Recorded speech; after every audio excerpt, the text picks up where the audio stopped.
Thank you, everybody, for tuning in today. We have a special guest, somebody that most of you know, Tom Woods. Tom, thank you for being with us. Ron, a pleasure always. Tom and I have worked together for a good many years now. He even came to Washington. I know he loves Washington. He even went and testified before a government committee. But I'd like to think that he only came there because I was on that committee, the Financial Services, and had something to do with the Fed. I was looking his resume up and his bio, and I find out that he's a graduate of Harvard and a PhD from Columbia. That's pretty establishment. And I want to start off, Tom, by just asking you this question. You know, there's a lot of talk these days about the foolishness of fancy degrees. Now, I know I had to get a fancy degree because I can't get into medicine without that. I can't get a license. But what do you think about these fancy degrees and this move and talk about these degrees don't mean much at all, and sometimes they get degrees and the young people don't even get jobs and they end up with debt? Things are much different today than they were when I was in graduate school 20 years ago. I mean, it's hard to remember, but in the 1990s, I remember all my friends getting out of school. They would just have an undergraduate degree in something like sociology, and it seemed like they automatically got a good job. Like it seemed like you were set as long as you had gone to college. Now I think things are a bit different. Now I went to get the degrees I got because I wanted to go into academia, and you can't be a professor without a PhD. And history departments are very hard to crack into. Right. You've got to have the most prestigious degree you can. But now that I'm out of academia working for myself, and much happier, by the way, I realize that the degrees do mean something for me, because when people have sort of views that you and I have, you need all the credibility you can get, because we are going up against the whole establishment. We're up against the left, we're up against the right. And for somebody to say the sorts of things that we say, they want to be able to dismiss us as being from the University of Hoboken. But when we're not, it makes it harder for them to do that. That's a good point, but I want to mention the fact that you've written a lot of books and you're on the verge of releasing another one rather soon. But I was fascinated with a book you wrote, and if I'm not mistaken, rather quickly, and the one you did in '09 when the crisis hit, and you wrote Meltdown, and of course I reviewed that. But the really tough question I have for you, who can write a book the fastest, you or Gary North? Oh, it's hard to say, but he cheats because he works 16-hour days. I have 5 children. I have no intention of working 16-hour days. I'm going to spend my time with them. But it's funny that you mentioned Meltdown from 2009. It amazed me that that book on the financial crisis spent 10 weeks on the New York Times bestseller list, and it's talking about Austrian economics and blaming the Fed for the financial crisis. You don't get a book like that on the bestseller list unless the groundwork has been laid for the public to receive this message. And I don't think that book would have had the success that it had if you hadn't paved the way for it by talking about the Fed when most people had never even, frankly, never even heard about it. Well, you know, I think that helped, me talking about it helped, but I think your statement is correct. The groundwork had been laid by others, the Mises Institute and Murray Rothbard, and the books have been out. But I do think that due to the work of many people, it's almost miraculous how it came about, because I had been talking about the Fed, you know, since I first went to Congress in '76, but all of a sudden the university students that weren't being exposed at college started to know about this. So I think we can say that things are moving along in the right direction. But let me bring up the subject of your new book. I know it's not quite out yet. And I think it's fascinating what you're doing here. In many ways in the book, you're going to refute the people who badmouth us, who say things and challenge us. And why that is going to be so important, because I try to do that in a meager way. But the reason why that's so important, have you noticed, Tom, how many major articles, like just recently, The Guardian, big headlines, the libertarians are wrong, the libertarians are wrong. You know, they used to ignore us, but now they're attacking us. So don't you think that right now our enemies are on more of the defensive than they've ever been before? Absolutely, because the way they like it is to have debates where one side is arguing that the tax rate should be 40% and the other side is arguing that it should be 41%. They like debates like that. They don't like debates where you and I are participating saying we shouldn't have an income tax, or they like the debate to be, should the Fed do this or should the Fed do that? They don't want to hear, maybe we shouldn't have a Fed.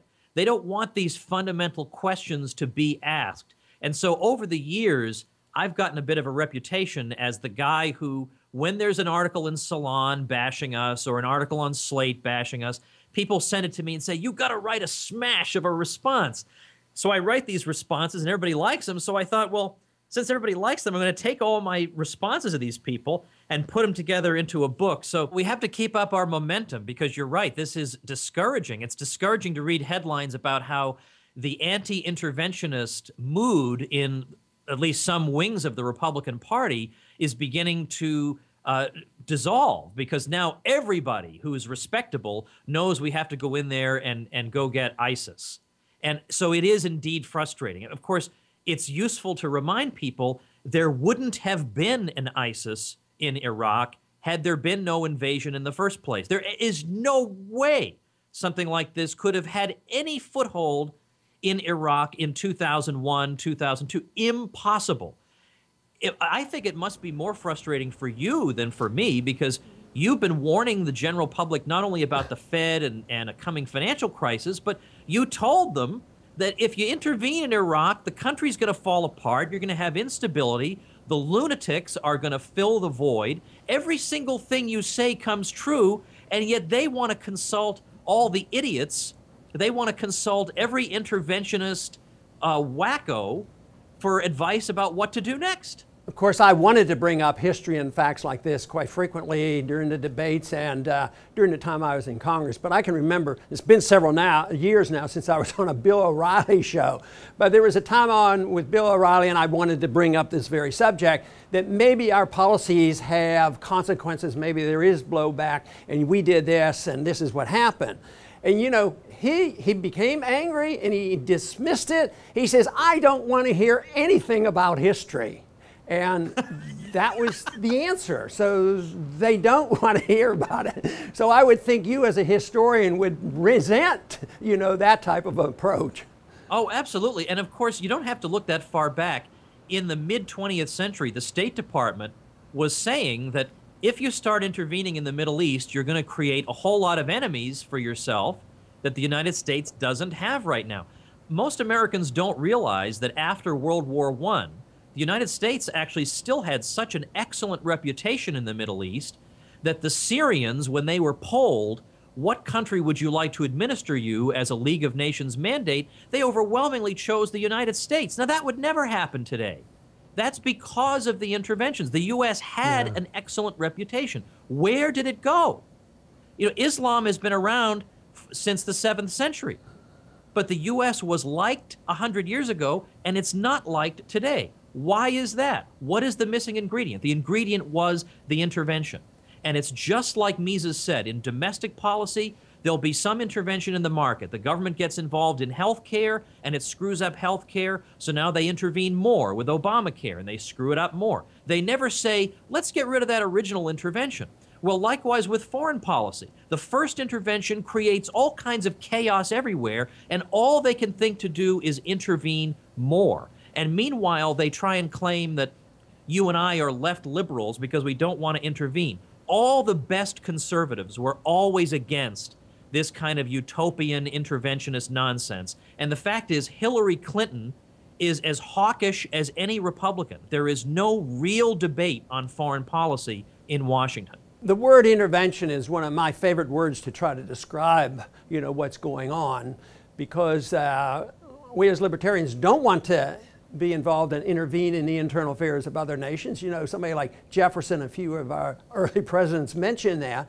And also, we're not very anxious, and matter of fact, we resent the idea of intervening in somebody's peaceful personal habits in life, regardless of whether we think they're good or bad or indifferent, and we don't want to intervene. At the same time, we don't want to intervene in the economy. And there's something that my colleagues in Congress would come up and say to me, and I always marveled about this, and I'll give you a chance to be a psychologist there and I analyze it. They would come up and very seriously say, that's rather amazing. The one thing we can say about you is you are very consistent. And I thought, well, what are they saying about themselves? Why do they do this? I've never quite figured that out. So maybe you have the answer. Yeah, they're really all over the map. I mean, you can't figure out from one day to the next what they're going to favor. And just today I'm recording the audiobook of my forthcoming book. I'm reading the book myself. I'm doing the audiobook. And I came across an old essay of mine about the anti-imperialists in the late 1800s, the very end of the 1800s. There was an organization in the U.S. called the Anti-Imperialist League, and it drew from people on the left and people on the right, and they all said, whatever our disagreements are, we know that imperialism is anti-American. And I came across two people in particular I found interesting, Edward Atkinson and Moorfield Story. They were both anti-imperialist, anti-interventionist, pro-gold standard, pro-laissez-faire, just like Ron Paul. That was their view. They didn't think that was inconsistent. They favor the free economy and they also favor anti-intervention. They thought those things made sense. They thought that worked well together. And it's interesting to note, Moorfield Story was also the first president of the National Association for the Advancement of Colored People. He was white, but he was the first president of the NAACP. He was pro-gold standard, pro-laissez-faire, and anti-imperialist.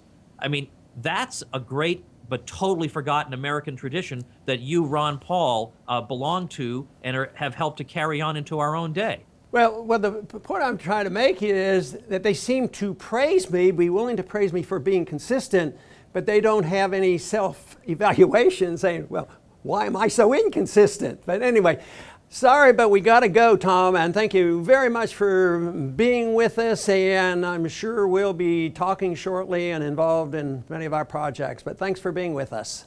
Thank you, Ron.